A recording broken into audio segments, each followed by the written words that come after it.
በስመ አብ ወወልድ ወመንፈስ ቅዱስ አሐዱ አምላክ አሜን። ታኅሳስ 12 2018 በዕለተ ሰንበት በቅዳሴው ላይ የሚነበቡ ምንባባት የሚሰበክ ምስባክና የዕለቱ ቅዱስ ወንጌል ይህ ነው። ገባሬ ሰናይ ዲያቆን ወይም አንደኛ ዲያቆን የሐዋርያው የቅዱስ ጳውሎስ መልእክት ዕብራዊ ምዕራፍ 1 ቁጥር 1 እስከ ፍጻሜ። ሁለተኛ ዲያቆን ወይም ንፍቅ ዲያቆን ሁለተኛ ጴጥሮስ ምዕራፍ 3 ከቁጥር 1 እስከ 10። ንፍቅ ካህን ወይም ንፍቁ ቄስ ግብረ ሐዋርያት ምዕራፍ 3 ከቁጥር 17 እስከ ፍጻሜ። በቅዳሴው ላይ የሚሰበክ የዕለቱ ምስባክ መዝሙር 143 ቁጥር 7 እስከ 8። ፈኑ እዴከ እማርያም አድኅነኒ ወባልሐኒ እማይ ብዙ ወእምኔሆሙ ለደቂቀ ነኪር።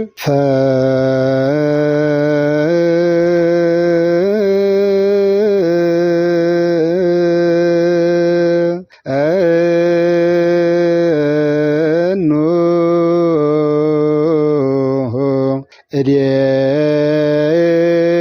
እዴከ እማርያም አድኅነኒ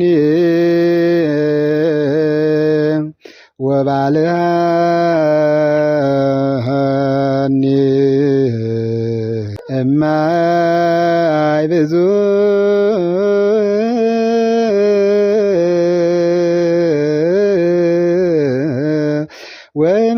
ወእምኔሆሙ እምደቂቀ ነኪር።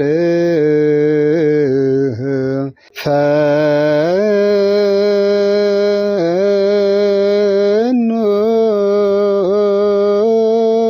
እዴከ እማርያም አድኅነኒ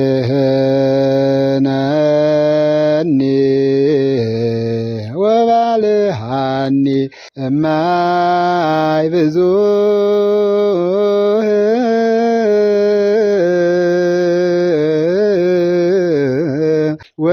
ወእምኔሆሙ ለደቂቀ ነኪር።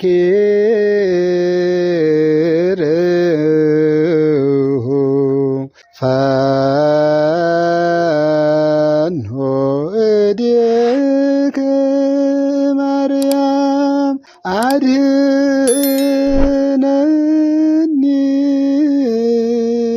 ወባልሐኒ እማይ ብዙ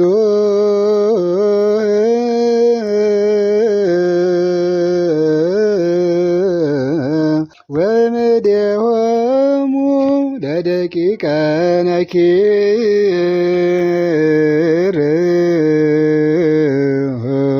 ትርጉም እጅህን ከአርያ አምላክ አድነኝም ከብዙ ውሃዎች አፋቸውም ምናምን ከሚናገር። መዝሙር 143 ቁጥር 7 እስከ 8። ይህን ቃል የተናገረው ነቢየ እግዚአብሔር ልበ አምላክ ቅዱስ ዳዊት ነው። የዕለቱ ቅዱስ ወንጌል የቅዱስ ዮሐንስ ወንጌል ምዕራፍ 1 ቁጥር 43 እስከ ፍጻሜ። በነጋው ኢየሱስ ወደ ገሊላ ሊመጣ ወደደ። ፊልጶስንም አገኘውና ተከተለኝ አለው። ፊልጶስም ከእንድርያስና ከጴጥሮስ ከተማ ከቤተ ሳይዳ ነበረ። ፊልጶስ ናትናኤልን አግኝቶ ሙሴ በሕግ ነቢያትም ስለ እርሱ የጻፉለትን የዮሴፍን ልጅ የናዝሬቱ ኢየሱስን አግኝተነዋል አለው። ናትናኤልም ከናዝሬት መልካም ነገር ሊመጣ ይችላልን? አለው። ፊልጶስም መጥተህ እይ አለው። ኢየሱስ ናትናኤልን ወደ እርሱ ሲመጣ አይቶ ስለ እርሱ ተንኮል የሌለበት በእውነት የእስራኤል ሰው እነሆ አለ። ናትናኤልም ከወዴት ታውቀኛለህ? አለው። ኢየሱስም መልሶ ፊልጶስ ሳይጠራህ ከበለስ በታች ሳለህ አየሁህ አለው። ናትናኤልም መልሶ መምህር ሆይ አንተ የእግዚአብሔር ልጅ ነህ፣ አንተ የእስራኤል ንጉሥ ነህ አለው። ኢየሱስም መልሶ ከበለስ በታች አየሁህ ስላልሁህ አመንህ፣ ከዚህ የሚበልጥ ነገር ታያለህ አለው።